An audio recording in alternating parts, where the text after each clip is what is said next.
غزوہ بدر جب ہوا تو کچھ حضرات صحابہ کرام رضوان اللہ علیہ مجمعین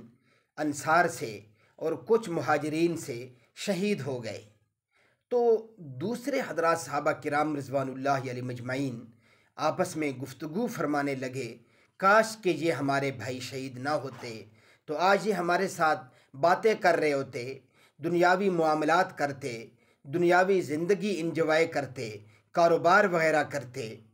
تو یہ باتیں جب انہوں نے آپس میں کیں تو اس پر اللہ رب العزت نے اسپیشل آیات بینات نازل فرمائی اور فرمایا وَلَا تَقُولُوا لِمَن يُقْتَلُ فِي سَبِيلِ اللَّهِ أَمْوَاتٌ بَلْ أَحْيَاءٌ وَلَٰكِن لَّا تَشْعُرُونَ۔ وَلَا تَقُولُوا لِمَن يُقْتَلُ فِي سَبِيلِ اللَّهِ أَمْوَاتٌ، جو لوگ اللہ کے راستے میں شہید ہو جاتے ہیں انہیں مردہ نہ کہو، وہ زندہ ہیں، وہ زندہ، بل احیاء ولکن لا تشعرون، لیکن آپ لوگ شعور نہیں رکھتے۔ وہ تو زندہ ہیں، ہمارا شعور اتنا ناقص ہے، اتنا چھوٹا ہے کہ ہم ان کی زندگی کا ادراک نہیں کر سکتے۔ جو راہ خدا میں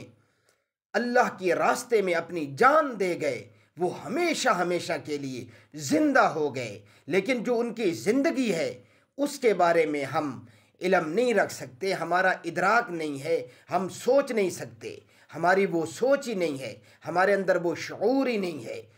ان کی زندگی اتنی بلند و بالا ہے کہ دنیا کے کسی بھی صاحب شعور شخص کی